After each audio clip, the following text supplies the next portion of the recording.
Hello friends, मैं हूं सन्मय प्रकाश और आप देख रहे हैं यूट्यूब चैनल सरकारी जॉब न्यूज़।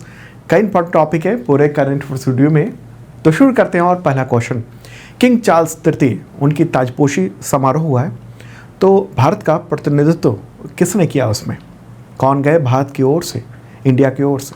आंसर होगा जगदीप धनखड़, भारत के उपराष्ट्रपति। तो ये 6 मई को ब्रिटेन के किंग चार्ल्स तृतीय का औपचारिक रूप से ताजपोशी की गई है, राज्याभिषेक किया गया है और इस कार्यक्रम में 100 देशों के राष्ट्राध्यक्ष या उपराष्ट्राध्यक्ष वो सब इसमें शामिल हुए और भारत की ओर से उपराष्ट्रपति जगदीप धनखड़ वहाँ मौजूद थे। उनकी पत्नी डॉक्टर सुदेश धनखड़ भी लंदन पहुँचे थी। उपराष्ट्रपति ने इस दौरान किंग चार्ल्स तृतीय से भी मुलाकात की, जो फोटोग्राफ देख रहे हैं आप। ठीक है, एक बार यूनाइटेड किंगडम को देखते हैं, ब्रिटेन को देखते हैं, कहाँ है ये प्यारा भारत रहा और यूनाइटेड किंगडम दिखाते हैं यूरोप में है, यहाँ पर। ठीक है, दरअसल किंग चार्ल्स जो है वो सितंबर 2022 में ही क्वीन एलिजाबेथ के निधन के बाद वो किंग बना दिए गए थे, महाराज घोषित कर दिए गए थे। हालांकि उनकी ताजपोशी या कहें राज्याभिषेक अब 6 मई 2023 को हुआ है। ठीक है, एलिजाबेथ को भी, जो इससे पहले जो क्वीन थी वहाँ की, उनको भी उनके पिता किंग एल्बर्ट की मौत के बाद महारानी घोषित किया गया था, लेकिन उनकी ताजपोशी में लगभग 16 महीने का वक्त लगा था। 1953 में ताजपोशी हुई थी। किंग चार्ल्स तृतीय, ये ताजपोशी जो है ना वो ब्रिटेन के या कहें लंदन के वेस्टमिंस्टर एबे चर्च वहाँ पर हुई है और इस दौरान उनकी जो पत्नी है कैमिला, वो ब्रिटेन की रानी का पद मिला है, क्वीन का पद मिला है। ओके, तो ये अब किंग हो गए हैं और ये क्वीन हो गई हैं कैमिला, और कैमिला का नाम भी बदल दिया गया है। उनका अब जाना जाएगा क्वीन कंसोर्ट के नाम से। ठीक है, हालांकि जो औपचारिक रूप से जैसे क्वीन एलिजाबेथ सेकेंड जो थी, जितनी संवैधानिक शक्ति थी उस तरह का नहीं हुआ, सारी संवैधानिक शक्तियाँ किंग के पास हो गए, क्वीन बस एक पद के तौर पर बस रहेंगी। ठीक है, तो एक इम्पॉर्टेंट बात है। और इंडिया की ओर से कौन पहुंचा वहाँ पर? तो इंडिया की ओर से उपराष्ट्रपति पहुँचे हैं। ठीक है, ब्रिटेन के प्राइम मिनिस्टर कौन है? ऋषि सुनक है। ओके, और यहाँ एक और बात बता दूँ कि किंग चार्ल्स जो है ना केवल यूनाइटेड किंगडम के ही किंग नहीं है, बल्कि 14 अन्य देशों के भी वो किंग हैं। तो ये जो मैप देख रहे हैं जिसमें ब्लू जो भी दिख रहा है कंट्री, वो सब उसके वो राष्ट्राध्यक्ष हैं। कौन कौन से देश है एक बार दिखा दूँ मैं, ये पूरी लिस्ट रही कौन कौन सा: एंटीगुआ और Barbuda, Australia, Bahamas, Belize, Canada, Grenada, Tuvalu, Jamaica, New Zealand, Saint Lucia, Papua New Guinea, Solomon Island, Saint Kitts and Nevis, Saint Vincent and the Grenadines. Okay, तो इतने देशों 14 देशों के हैं। और आपको बताऊं 2021 में बारबाडोस ने मतलब राजा या राष्ट्राध्यक्ष का पद हटा लिया था और अपना खुद को वो गणतंत्र घोषित कर दिया था। हालांकि कॉमनवेल्थ का वो मेंबर बना हुआ है। तो आपको ध्यान में रखना है कि ये 14 देश हैं उसके किंग हैं। अगला क्वेश्चन है, शंघाई कोऑपरेशन ऑर्गेनाइजेशन यानी SCO के विदेश मंत्रियों की मीटिंग कहाँ पर हुई है? सबको पता है। आंसर होगा इसका गोवा में ये मीटिंग हुई है, देख रहे हैं आप फोटोग्राफ, 6 मई को। और इसमें SCO के जो इतने भी मेंबर कंट्री हैं उन सब के विदेश मंत्रियों ने पार्टिसिपेट किया और मीटिंग में तो सब कुछ ठीक रहा। पाकिस्तान के जो विदेश मंत्री हैं बिलावल भुट्टो, वही पहुंचे थे बाकी विदेश मंत्रियों की तरफ। लेकिन आने के बाद बिलावल भुट्टो ने एक मीडिया ऑर्गेनाइजेशन को इंटरव्यू दिया और उसमें उन्होंने कहा कि स्थिति नहीं है कि हम इंडिया से बातचीत करें। उसके बाद फिर क्या था?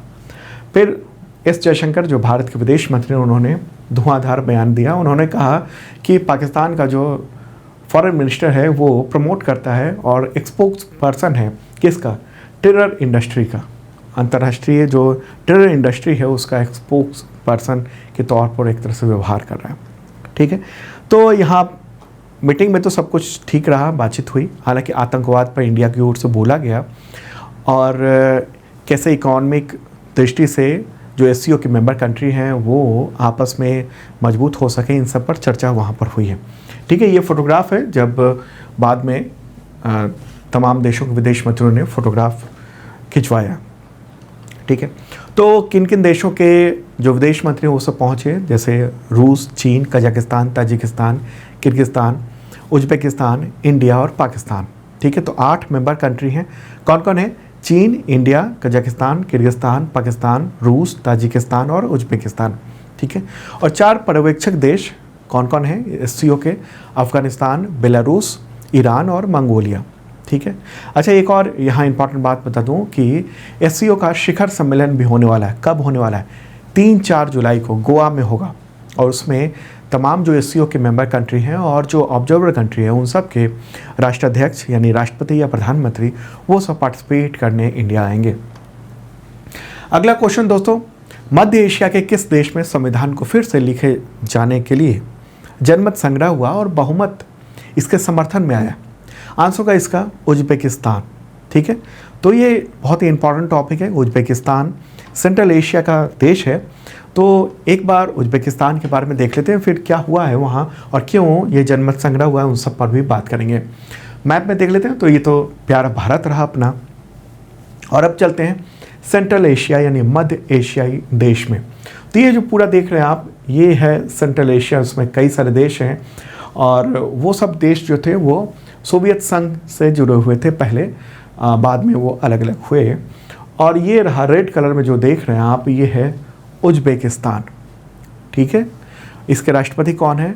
Shavkat Mirziyoyev.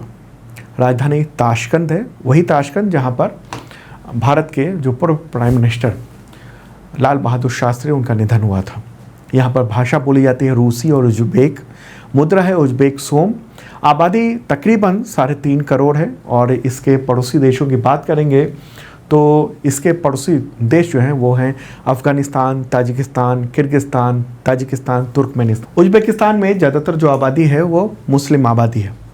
हालांकि यहाँ पर उदार इस्लाम देखने को मिलता है और यहाँ लोगों की चिंता ये भी है कि अफगानिस्तान से धार्मिक कट्टरवाद उसके देश में ना आ जाए, क्योंकि ये पड़ोसी है इसका। ओके, तो ये जनमत संग्रह हुआ है संविधान को फिर से लिखने के लिए। जनमत संग्रह राष्ट्रपति शवकत मिर्जियोयेव उन्होंने पेश किया और लगभग 65% संविधान जो पहले से बना हुआ है उसका 65% बदल जाएगा। नए मसौदे में मानवाधिकार, उज्बेकिस्तान के नागरिकों की बहुत सारी स्वतंत्रता, इन सब के बारे में जिक्र है। अधिक स्वतंत्रता दिया जा रहा है। खास बात यह है कि राष्ट्रपति का जो कार्यकाल है वो 5 साल से बढ़ाकर 7 साल किए जाने की बात है।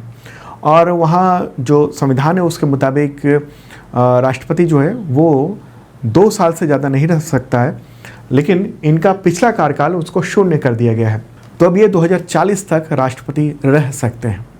ठीक है, उज्बेकिस्तान की राजनीति और जनमत संग्रह की बात करेंगे तो देखिए जो वर्तमान राष्ट्रपति हैं, ये देख रहे हैं आप शवकत मिर्जियोयेव, वो 2016 में राष्ट्रपति बने थे। उससे पहले यहाँ पर राष्ट्रपति कौन थे? इस्लाम करीमोव, वो तानाशाह थे और उन्होंने कब से कब तक शासन किया? 1990 से 2016 तक यहाँ पर शासन किया था। और उस दौरान उज्बेकिस्तान ही नहीं, तमाम जो मध्य एशियाई देश हैं वो एक आइसोलेशन की स्थिति में थे, यानी दूसरे देशों के साथ बहुत ज़्यादा संपर्क खुलापन नहीं था। आज की तारीख में पश्चिमी देश जो है वो राष्ट्रपति शवकत मिर्जियोयेव उनको एक रिफॉर्मर के रूप में देखते हैं और कई सारे बदलाव भी किए उन्होंने, जैसे अर्थव्यवस्था को खोलना और निजी निवेश वहाँ पर प्राप्त करना। तो और वहाँ की इकॉनमी पहले काफ़ी क्लोज थी और नतीजा ये था कि कंज्यूमर एक्सपेंडिचर बहुत कम था, लेकिन अब वो इकॉनमी को खोल दिया गया है और भारत के लिए भी वहाँ पर अवसर है कि इंडिया वहाँ बहुत सारे निवेश कर सकता है। चिंताएं भी है वहाँ पर कि राष्ट्रपति का कार्यकाल 5 साल से बढ़ाकर 7 साल कर दिया गया है। तो ऐसा तो नहीं होगा कि अब होता ये कि एक व्यक्ति अगर लंबे समय तक वहाँ की सत्ता पर बैठा रहता है तो तानाशाह, उसके मन में तानाशाही व्यवहार आ जाता है। जैसे रूस के प्रेसिडेंट हैं, बहुत लंबे समय से वो राष्ट्रपति हैं, और भी कई सारे उदाहरण हैं देखने को मिलता है। तो ये भी एक डर लोगों को वहाँ के बना हुआ है।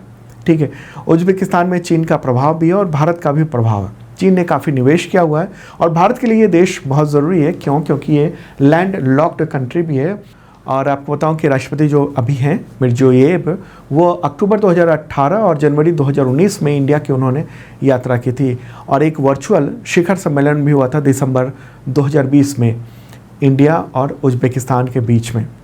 ठीक है, अगर कारोबार की बात करेंगे इंडिया और उज्बेकिस्तान के बीच में कितना कारोबार है, तो जो विदेश मंत्रालय की रिपोर्ट थी उसके मुताबिक वर्ष 2020 में $442.7 मिलियन का ये व्यापार था। भारत से ज़्यादातर निर्यात हुआ है और आयात उज्बेकिस्तान से बहुत कम हुआ है। और भारत जो है उज्बेकिस्तान में कई सारे क्षेत्रों में मदद कर रहा है, जैसे टेक्सटाइल हो गया, IT हो गया, फार्मास्यूटिकल हो गया, हेल्थ केयर, पर्यटन, एग्रीकल्चर, ई-गवर्नेंस, अंतरिक्ष सहयोग, सोलर एनर्जी, तेल और गैस, इन सब क्षेत्रों में मदद कर रहा है इंडिया। तो एक इम्पॉर्टेंट बात थी जो आपने समझा। चलिए दोस्तों, अब आगे बढ़ते हैं, अगला क्वेश्चन लेते हैं। और हाँ, इन सब का पूरा PDF हिंदी और इंग्लिश दोनों लैंग्वेज में अवेलेबल है, इस वीडियो के डिस्क्रिप्शन में चेक कर लेना। और आप एक मेंबरशिप प्लान भी ले सकते हैं, उसके जरिए 1 साल तक करंट अफेयर्स का PDF मिलता है पिछले 1 साल और अगले 1 साल तक भी आप प्राप्त कर सकते हैं। और इसके जरिए मॉक टेस्ट और टेस्ट सीरीज़ दे सकते हैं। इतने तरह के टेस्ट सीरीज़ अवेलेबल है तमाम तरह के एग्जामिनेशन के लिए, तो उसमें पार्टिसिपेट कर सकते हैं आप। अगला क्वेश्चन, नेशनल मैन्युफैक्चरिंग इनोवेशन सर्वे यानी MMII 2021-22, उसमें किस राज्य अथवा केंद्र शासित प्रदेश को सबसे अभिनव यानी इनोवेटिव राज्य का दर्जा मिला है? आंसर होगा इसका कर्नाटक। ठीक है, न्यूज़ देख रहे हैं आप द हिंदू में। और कर्नाटक के बाद स्थान दादर नागर हवेली, दमन दीव, तेलंगाना, तमिलनाडु वगैरह वगैरह का है। तो ये जो सर्वे हुआ है उसका उद्देश्य यही था कि मैन्युफैक्चरिंग फॉर्म के क्षेत्र में मतलब राज्यों के बीच में इनोवेशन कैसा है उसको जांचा जाए, उसको परखा जाए।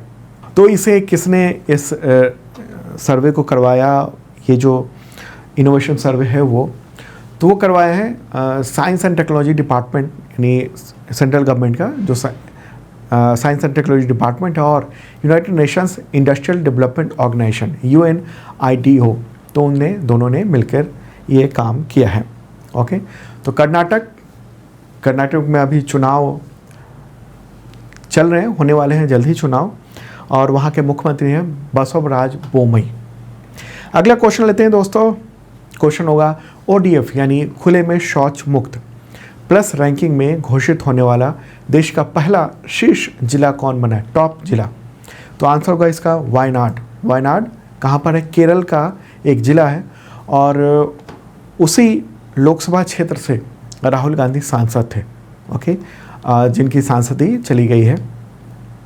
तो न्यूज़ देख रहे हैं, वायनाड जो है वो टॉप किया है स्वच्छ Bharat mission ODF plus ranking में। ODF का मतलब खुले में शौच मुक्त, और ये भारत का एक मिशन है, स्वच्छ भारत मिशन का एक ये हिस्सा है। ठीक है, तो ये एक इम्पॉर्टेंट बात हुई है। केरल की बात करें, राजधानी जो तिरुवनंतपुरम है, गवर्नर हैं आरिफ मोहम्मद खान, मुख्यमंत्री हैं पिनाराई विजयन। ये रहा केरला। अगला क्वेश्चन, किस देश की धावक और पूर्व विश्व चैंपियन टोरी बोवी, उनका निधन हो गया 2 मई 2023 को, मात्र 32 वर्ष की उम्र में? आंसर होगा अमेरिका। ठीक है, 32 ईयर के उम्र में डेथ हो गया अमेरिका के फ्लोरिडा। तो वहाँ पर डेड पाई गई वो घर में ही। और उनके बारे में अगर बात करेंगे तो 2016 का जो रियो ओलंपिक था उसमें उन्होंने 3 मेडल जीते थे। 400 मीटर में गोल्ड मेडल, 100 मीटर में सिल्वर और 200 मीटर में ब्रॉन्ज मेडल उन्होंने जीता था। 2017 में वो वर्ल्ड चैंपियन रह चुकी थी। अगला क्वेश्चन, मेरीलेबोन क्रिकेट क्लब यानी MCC का नया अध्यक्ष किसे चुना गया है? आंसर होगा मार्क निकोलस। ठीक है, मार्क निकोलस, तो वो चुना गया है उनको, और अक्टूबर 2023 से वो इस पद की जिम्मेदारी निभाएंगे। वो इंग्लैंड के पूर्व क्रिकेटर हैं, दिग्गज कमेंटेटर भी हैं, और 2 दशक का इनका करियर रहा है क्रिकेट का। ठीक है, तो ये MCC के अब नए अध्यक्ष चुन लिए गए हैं। और MCC के बारे में अगर बात करेंगे तो ICC के अस्तित्व में आने से पहले क्रिकेट के जो तमाम मैचेस थे वो MCC के नियम के अनुसार ही खेले जाते थे। और ICC जब बना था 1909 में, तो उसने भी MCC के नियमों को ही अपनाया, और आज भी MCC अगर कोई नियम लागू करने को कहता है तो BCCI उसको इम्प्लीमेंट करता है। ओके, अगला क्वेश्चन, विश्व पुर्तगाली भाषा दिवस कब मनाया जाता है? आंसर होगा 5 मई को। तो ये यूनेस्को द्वारा विश्व पुर्तगाली भाषा दिवस घोषित है, हर साल 5 मई को ये आयोजित किया जाता है। अगला क्वेश्चन, वैशाख दिवस कब मनाया जाता है? बनाया गया 2023 में, कब? इसका आंसर होगा 5 मई। ठीक है, भगवान बुद्ध के जन्मदिन को वैशाख दिवस के रूप में मनाया जाता है और संयुक्त राष्ट्र ने 1999 में ये प्रस्ताव पारित किया था और वर्ष 2000 से पूरी दुनिया में वैशाख दिवस जो है ना वो संयुक्त राष्ट्र के द्वारा आयोजित किया जाता है। भगवान बुद्ध, उनका जन्म हुआ था ईसा पूर्व 563 में शाक्य गणराज्य की राजधानी कपिल वस्तु के पास लुम्बिनी में, और संन्यास से पहले उनका नाम था सिद्धार्थ। ओके, और बाद में उन्होंने संन्यास लिया 29 ईयर की उम्र में और 6 साल तक तपस्या की उन्होंने। 35 साल की उम्र में बिहार के गया में वैशाख पूर्णिमा की रात को पीपल के पेड़ के नीचे उनको ज्ञान की प्राप्ति हुई थी और सिद्धार्थ से वो बुद्ध बन गए थे। तो वैशाख पूर्णिमा के दिन ही जन्म हुआ, इसी दिन ज्ञान की प्राप्ति हुई थी और इसी दिन उन्होंने देह त्यागा था, अलग अलग वर्षों में। अगला क्वेश्चन, वर्ल्ड एथलेटिक्स डे कब मनाया जाता है? आंसर होगा 7 मई को। ठीक है, और शुरुआत हुई थी इसके मनाने की 1996 से, और ये दिवस एथलेटिक्स के जो गतिविधियां हैं उसके लिए, फिटनेस के लिए, स्वास्थ्य के लिए महत्व को बढ़ावा देने के लिए मनाया जाता है। ठीक है, तो दोस्तों ये था इंपॉर्टेंट करंट अफेयर्स। और अब कल तो संडे है और कल डेली का करंट अफेयर्स नहीं आएगा, कल आएगा वीकली करंट अफेयर्स। पूरे एक सप्ताह की समीक्षा होगी और फिर मंडे से सैटरडे तक डेली करंट अफेयर्स आप देखिएगा। बाय।